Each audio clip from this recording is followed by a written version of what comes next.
On Wednesday, the National Convention Committee on the Zoning of the People's Democratic Party is expected to meet to determine the zoning of national offices ahead of the party's convention slated for next month.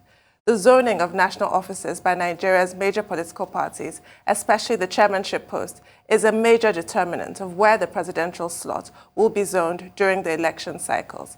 The PDP introduced rotational zoning at the outset of the Fourth Republic to ensure equity in the distribution of offices, starting from the presidential level to the party level. This format has since been adopted by most political parties in the country, including the ruling All Progressives Congress. However, speculation is rife that the PDP might break with tradition by zoning the chairmanship post to the south, effectively paving the way for a candidate of northern extraction to contest in the 2023 presidential election. This will go against the expectations of most Southerners who believe that it is the turn of the region to produce the next president. Joining us now to discuss the PDP zoning formula ahead of its convention is Peter Obi, former governor of Anambra State and vice presidential candidate of the PDP in the 2019 election. He will also be discussing Nigeria's burgeoning debt stock and what the country must do to improve revenue in order to avoid a crippling debt default. Good morning, Mr. Obi, and welcome to the show. Thank you for joining us. Good morning for inviting me. Thank you for joining us. But before we get to zoning and debt stock and Forex and how to make Nigeria more productive and competitive, I want to start with political defections. The most celebrated, the most controversial in recent times was that of Femi Fani-Kayode porting, as Nigerians will say, from the PDP to the APC, a party that he used to criticize a lot, and now he's singing the praise of President Buhari. But it looks like something that is typical with Nigerian politicians. I'll give you a few examples. I have some here on my phone. The same Femi Fani-Kayode once said, "I'd rather die than to join the APC." Some of our mutual friends have been asking me, is he still alive now that he has joined the APC? Governor Bello Mohammed Matawale said, "May God punish him if he ever leaves the PDP." He was one of those people who left the PDP and moved to the APC. Former Governor Rotimi Amechi said, "I will not join these people who carry brooms like witches over my dead body," where he too has been carrying brooms all over the place. And your good self, you were one of those people who promised not to cross from one party to the other, but you did. This is a quote from you. "I will never leave ABGA. I'd rather quit politics. PDP is a curse to the Southeast." And you ran on the platform of the PDP along with Alhaji Atiku Abubakar, who also at a point said, "I will never go back to the PDP. PDP is beyond redemption." He's back in the PDP now. So why are politicians always eating their own vomit? Well, I'll make my general comment, and if you allow me time, tell you what I find worrisome about the defections that's happening presently. One is that, Ruben, I don't know why people leave from one party to the other. I can only comment on my own because it's mentioned there. The truth, like I said, I don't know about the other people, is that I want somebody to show me a tape where I made that comment. Every other person that's been quoted has been shown on tape. Mine was something that was orchestrated for a purpose. And Ruben, to tell you why, just look at the second position in it. We have said that PDP is a cost to the Southeast. Ruben, I was the chairman of Southeast Governors Forum for 8 years, throughout my 8 years of being in office. We're supposed to be rotating it yearly, but every other governor said to me, continue. And the other 4 governors were PDP governors. Ruben, there's no way I would have said that, and they kept me on. Ruben, I'm lucky that you're here because you happen to be a very close aide to President Jonathan. And Ruben, you can't think of any governor being close to Jonathan than me. I was his financial advisor, serving as a governor. I was in his economic management team. How would I have gone and said that about PDP and they kept me? So these things are not the way they look. What is happening is that everybody is looking for where to damage everybody. I'm not saying that there was a time to my leader, my revered leader, late, I call it general of the people, Ojukwu, had a slight worry about my own closeness to PDP. And just discussing on his own, he said, Peter, I hope we're not joining this. I said, I will never leave you to the end. It was him. And everybody saw I was with him when he got sick, took him abroad, his wife is still alive. Nobody ever gave me 1 penny. Paid his bill. When he died, I came back here. Go and ask Ben Obi, the people who were in the committee who buried Ojukwu. So it's not the same thing. But let me tell you what I find worrisome about defections of today. I'm not going to worry. I don't do politics of asking people, why did you defect from here to here, or why you did. They know the end, the purpose. But what I find worrisome is seeing people weekly and daily being led to go and take photo shots with the president. I'm worried about it. I want to see the president taking pictures at funerals of our fallen soldiers, police, or their families. I want to see him taking pictures with young boys who are doing so many innovative things in the tech industry. I want to see him take pictures with Rife, who is here, making a lot of impact.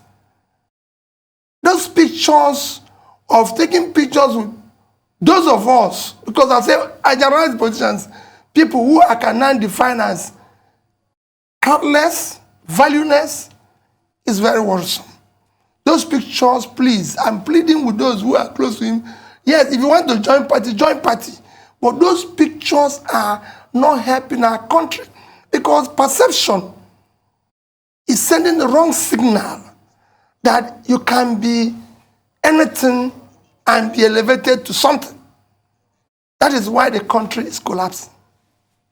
Yes, those photoshops do leave a lot to be desired. But we have to move to PDP now and the upcoming national convention. Speculation is rife that the chairmanship is going to go to the south, which of course means that the presidential candidate will go to the north. What is your opinion of this in view of the fact that you are from the marginalized southeast, in view of the fact that there has been a deafening clamor for a president from the south, and PDP is going in the opposite direction to satisfy, in some views, individuals such as Atiku, your former running mate? No, it wasn't my running mate. I was his running mate. He picked me. So let me just correct that one. But it's not mutual. Yeah, no, it's not mutual. No. It was him that was presidential candidate. And by his benevolence, he chose to go with me. But let me tell you, I cannot stay here and talk about what the zoning committee is going to do. That's why we had a committee, and we have to defer to them and allow them to do their work. But let me assure you that even in discussions I've had, or we have had, in various meetings, I do not see the zoning of the chairmanship to any section of Nigeria being a determinant that the other zone will produce the presidential candidate. Everybody today knows that things are not what it should be in Nigeria. Things are going wrong. And it's not whether it's from this person or that person. Everybody knows that we have to get it right in 2023 or we're finished. I can tell you, if we get it wrong in 2023, well, I don't know. I'm not predicting anything. But I don't see us getting, if we get it wrong, it will be very bad for the country. So we must get it right. We must look for competent, somebody who have capacity, the knowledge of what it means to serve or lead this country. We cannot continue.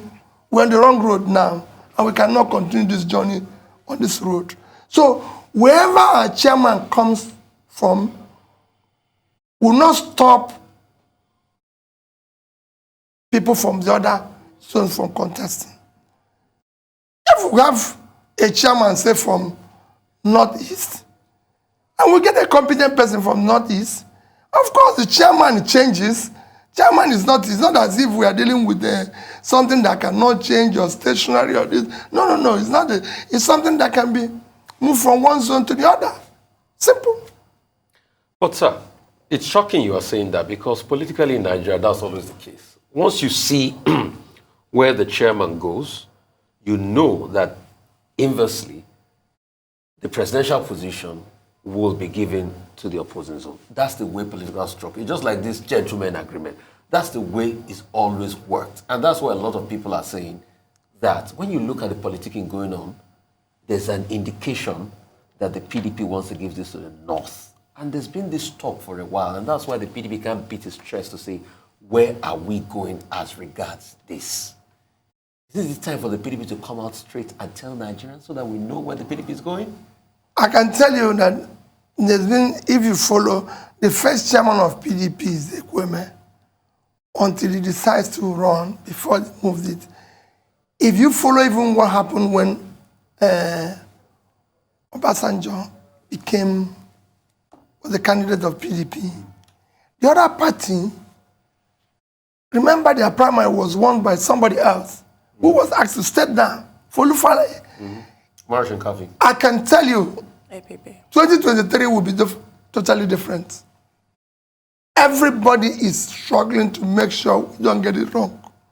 And I cannot determine where the zoning will go. We'll wait till them sit and come out, and we'll look at it, and you'll see comments of people. Well, Mr. Obi, in the event that the presidential ticket of the PDP goes to the North, as some people are already speculating will be the case, can the PDP really win any state in the Southeast? What is your reading of the mood of the people of the Southeast? Well, I can't say here and tell you whether they win or lose any state in the Southeast. But I know that the Southern governors have sat on their own and said, we want it to come South. And I included these people from the Southeast. The Southeast as a zone have said, listen, we want inclusion in this enterprise. We want a seat on this enterprise called Nigeria. We've not been given a seat. It's like a part of a company which you contribute a lot, but you don't sit on the board. So we are saying we want a board seat on this enterprise to show that we are part of it. And that is not a bad demand. And if you look at cumulatively what has been happening to the Southeast, their demand is genuine, it's compelling and everything. But what will happen, I don't know. Because we just have to watch. And like I keep saying, we're not going to do it with dragging and shouting everybody and putting a gun on everybody. We have to consult, negotiate, appeal, and make people to understand that we're part of this enterprise. Right, so the PDP zoning committee has promised to come up with a formula that will appease everybody.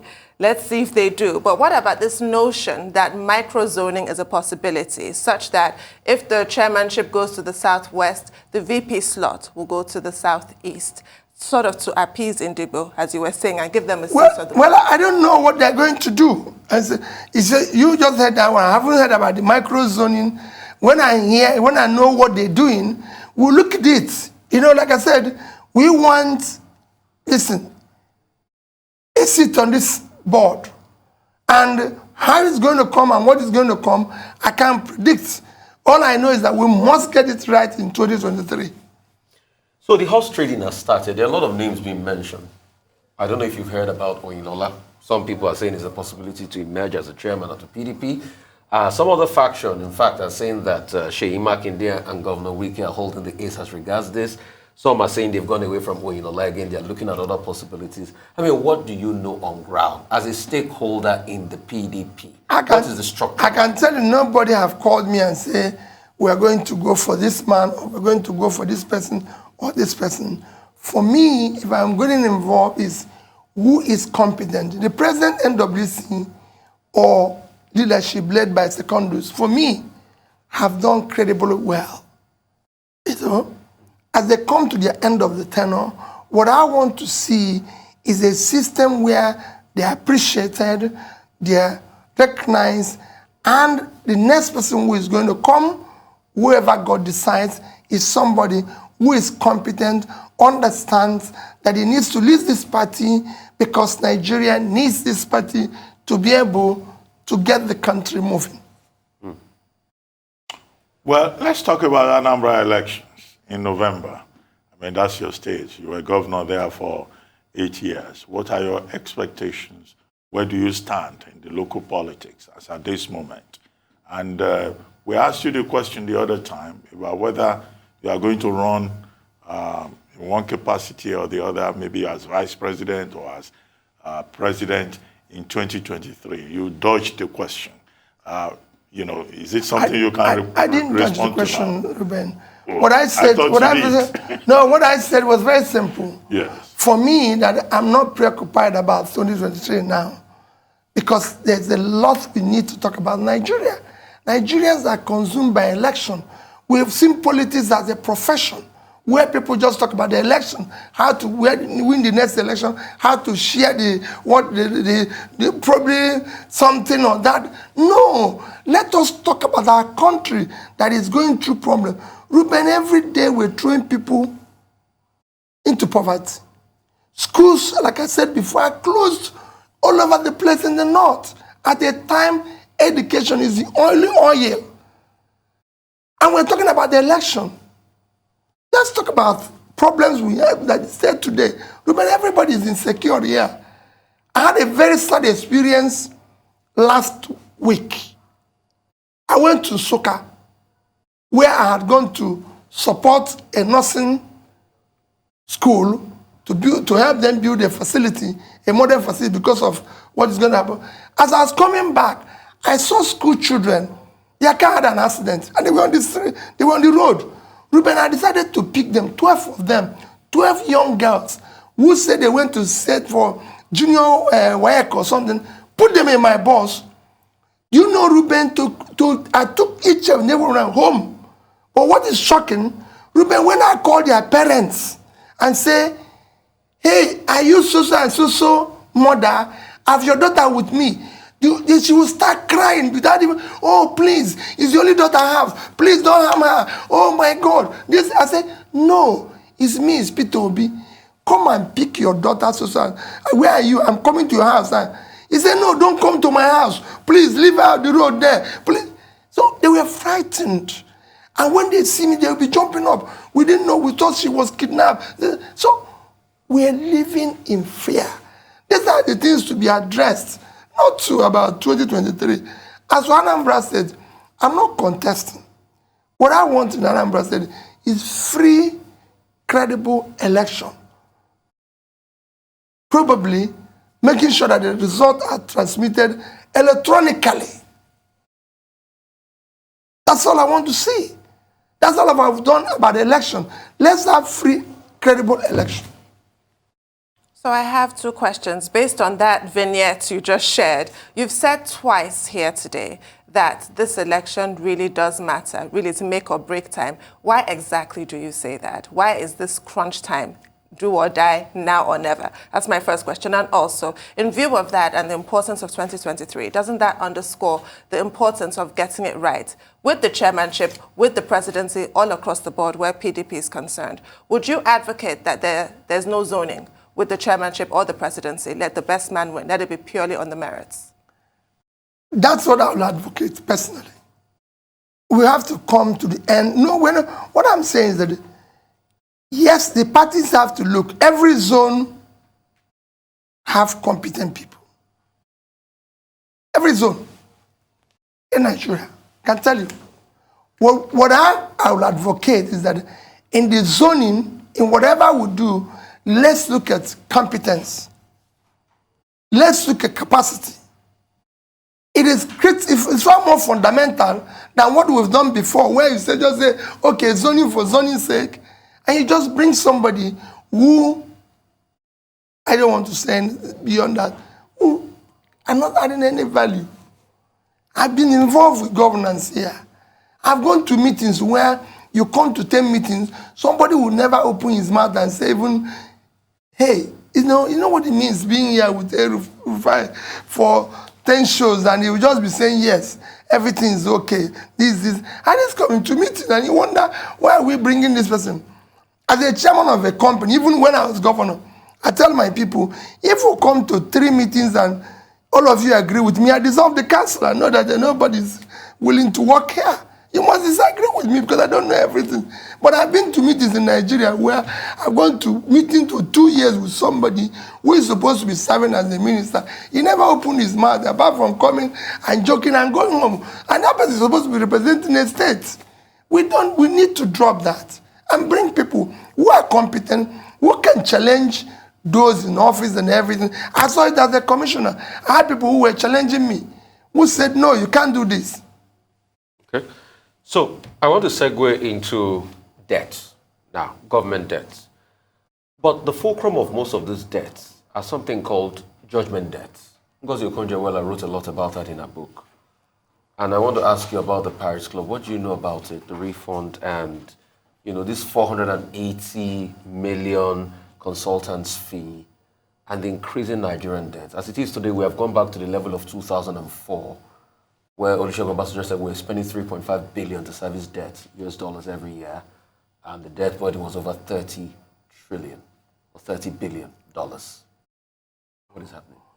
Well, let me tell you, I was glad to hear the chairman of the Economic Council, Doyin Salami, comment about debt, because at the time I was worried that they've not said anything, their group has not said anything about debt, and I was looking at even after IMF have said that Nigeria is digging itself into a debt crisis because all the money they've borrowed in the past have not impacted on the socio-economic sector.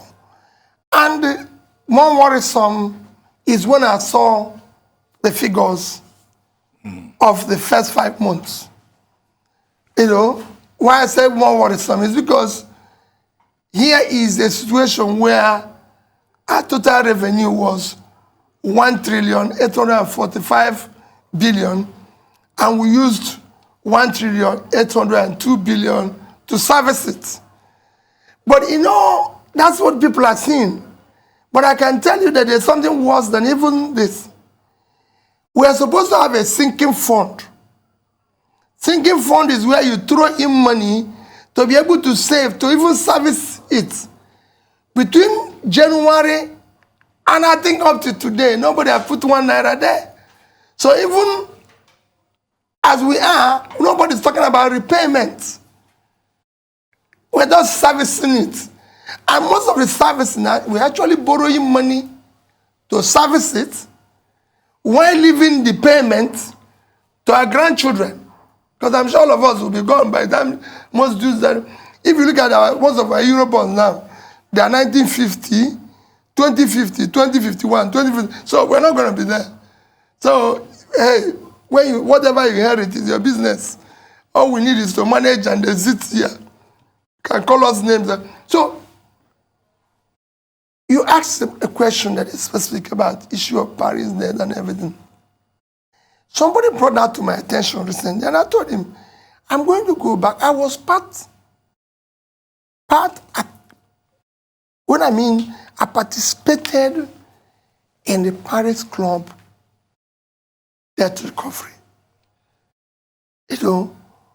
When I saw these cases and everything, I told somebody, I said, I'm going to study this. Because for me, that I thought all this has been done and everything is over and everything. And my own position, even if the things are not settled, we need to sit down and negotiate it and know what we're paying A, B, C, D, F.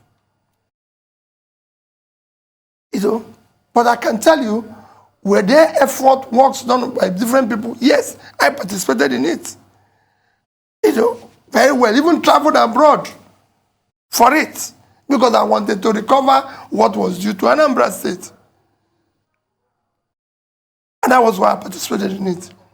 But whatever is happening it needs to be looked at in the totality.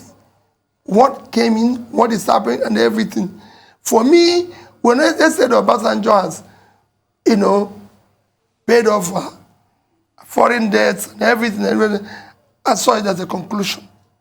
So it's something I need to study. By the time I meet you next time, Rufai, I will be able to tell you exactly what is happening.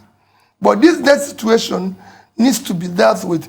I've said it, the reason why we have a debt problem is that we've borrowed money for consumption.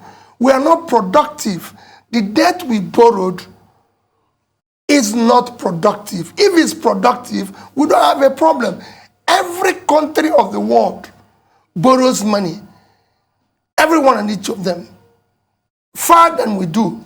In fact, I was conversing with somebody yesterday who said to me, how about Japan? How about the US? How about, I said, please, don't ever make reference again with Japan, US, or Singapore. I don't want to hear it. These are first-class world. Japan is owing 236% of its GDP. What did they use the money they borrowed to do? Rufai, they used the money to defend, rescue their banks and insurances during the financial crisis. Japan today, their entire debt is 90-something% domestic. Japan today is #1 highest holder of treasuries all over the world. They hold over 1-point-something trillion of US treasuries. Where is your own? What did you have? You're borrowing money. Where do you have anything you've invested money in? America is today owing dollars that is printing and everything. Singapore is in their constitution. You only borrow for investment. While Singapore is owing about 126% of high GDP, Singapore have over 200% of our GDP in investment. So it's the net investor. It can wake up tomorrow, sell its things and pay in our own. These days we are talking is simple thing. Liability and assets. You've borrowed money from me, Rufai, and I come to your house, no chair, no furniture, nothing. And you say you're going to use it to do furniture. What we're saying is, what are we borrowing the money? Where are we throwing it into? If this money was productive, it's not a problem. But we borrowed it for consumption. I said it when Kemi was minister in 2017. I said, but he said he would spend his way out of recession. I said, you're going to dig yourself into a bigger problem. Anyway, let's talk about the CBN and Forex policies. Well, we were earlier when the CBN decided that it's the banks that will now, sell Forex, make Forex available to Nigerians, taking it away from the bureau de change, which were accused of arbitrage and, speculative activities. Now, a few days ago, the CBN again descended on Aboki FX just for providing black market rates information on the grounds that only the CBN can provide information with regard to Forex, and you cannot use, the parallel market as the main measurement for the fortunes of the Naira. But here we are. The Naira has been depreciating, for weeks now. The exchange rate is about 560 Naira to the dollar and all of that. So before you joined us, we had a conversation with Kingsley Moghalu, former CBN deputy governor, who had his own ideas. I mean, as somebody who is a banker, who is also into the import and export business, apart from politics, what are your thoughts on the crisis that we have with liquidity within the system, and particularly with the fortunes of the Naira? Well, I listened to the CBN governor, Godwin Emefiele, when he was talking. I can tell you, mine is of a pity to the CBN governor, because why do I say so? Whenever I see Godwin talking and going around and everything, I see a man who is, like in a football team when somebody is the striker and is the defender. Because there's a total absence of the physical space, total absence of governance. So CBN now is doing both monetary and physical job. So it's doing the striking and defending. When in fact, if the other one was in place and they were working together, it would have been done better. And that is why people today see CBN trying to do agriculture, trying to do industry, trying to do this. It's because the people who are supposed to be doing that are no longer there. So the man is, like you play strip ball. You can dribble from behind. So because there's no other person to pass the ball to, the other people. So that's what he's doing. And that shouldn't be. That's why we need competent people at every area to be able, he would have been doing his job. Is he doing this job right? Yes. But it's because when you talk about foreign exchange, Ruben, the only thing that drives any form of foreign exchange, anything, is the capacity of the productive capacity of a nation and its export. It's as simple as ABC. If you don't export anything, you are like somebody who have come to market to beg. So you must go back with some level of insult or problems. Like we're doing now, people are throwing, whether it's the Bookie FS, whether it's, if you go to the streets of London, people are selling dollar and pounds everywhere. Nobody cares. People don't even notice them. But when you have nothing to sell, and you come to the market empty-handed, people are going to give you all sorts of things. And doing this is simple. Ruben, every economy, I've said it, to be productive, you need to focus and inject the resources in the micro, small, medium businesses.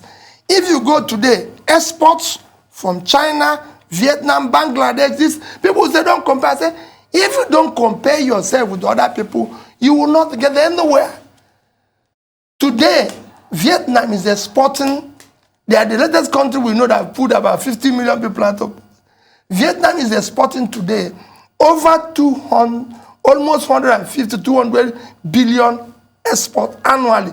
We are doing about 15 billion only on oil. What are they exporting?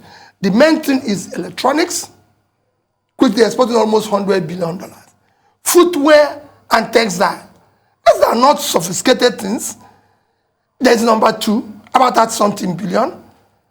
And I can go on and on. The same thing is happening in Bangladesh. Ruben, between 2010 and 20 today, both Vietnam and Bangladesh have doubled, one, their exports in textiles, clothing, from below 15, 13 billion to about 30. Bangladesh now exports 35 billion worth of wares. They have over 5,000 small, call it tailors. This thing we see here, all over the place, sewing. The same thing is what is happening in Vietnam. These are not something you can say, oh, we don't know what other people are doing. Ruben, we talked about diaspora remittances. Diaspora remittances is driven by one thing, investment in education and training skilled people to go out there. Bangladesh have doubled their remittances from below about 8 billion to almost 27 billion now. Egypt, about 29 billion in the remittance. Of course, Philippines is now 40-something. We had a situation, Ruben, where we agreed that our diaspora remittances is 25 billion. What is our population of people living in diaspora? United Nations says 1.5, but I have about 5 million. Ruben, we have 15 million people out of school. That means we can inject another 5 million in this and double our remittances in the next. And today, it's clearly shown to the world there will be shortage of 25 million ICT workers by the year 2030. There will be 10 million shortage of nurses and midwives by the year 2030. Ruben, what stops us from setting one nursing school and school of midwifery in every every senatorial zone, about 100 of them. It only cost 500 million each, 50 billion naira. And remember, we said we'll be giving people 5 naira if you remit $1. So if you times it by 25 million, if we give you that money, we'll be getting how much? We'll get in 25 billion. It's 125 billion. Why don't you use that 125 billion, 50 billion to set up School of Nursing and Midwifery, use the rest to invest in education? I can tell you, you take 10% of what the world will miss in 2030 and your remittances will double. It is something that you have to say, this is where we must have leadership that have a clear mind as a driver where this vehicle is going and driving in that direction. What we did here is that we don't know where it is going. Every road will lead you there. If you put your head here, they say, oh, there's a road up here. You turn and turn the other way, even going back to where. So it's a mess. A bit of vision, a bit of imagination is what is necessary. But I wanted to talk to you about this low-hanging fruit that Dr. Doyin Salami pointed at recently. Nigeria sitting on $900 billion of dead capital. This, I imagine, he was citing the PwC report of 2019, which originally gave that figure. Since 2019, nothing has been done. He's saying the same thing in 2021. At what point are we going to fully exploit all that we can, rather than always automatically reaching to borrow? As we round up, briefly, please. Two things. The low-hanging fruit that you said. Let's talk about it. Selling assets. We've sold assets before. Where is the money we'll recover from it? I can assure you that if you sell this one, it will disappear. So we sold assets before. Let me tell you, when we were doing telephone licenses, Malaysia sold the same license. I used it to set up, I think about, is it 5 or 10 universities. The ones we sold before, where is it? What we did before was to privatize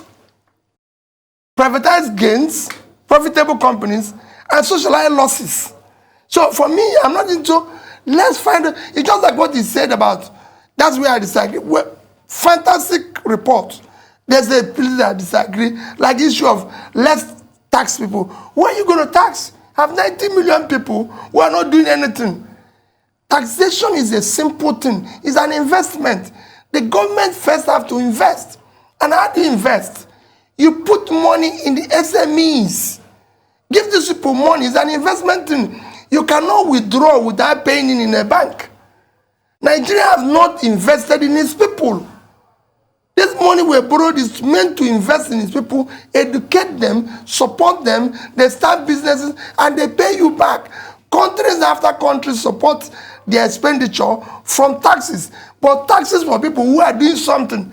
The more people are employed, the more you earn from taxes. If you're not employed, they cannot pay you.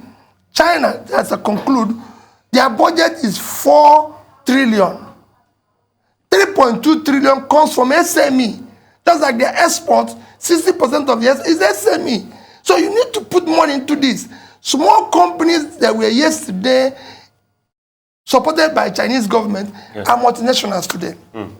Thank you so much for all this insight, and we keep these conversations alive every single time. Dr. Bati?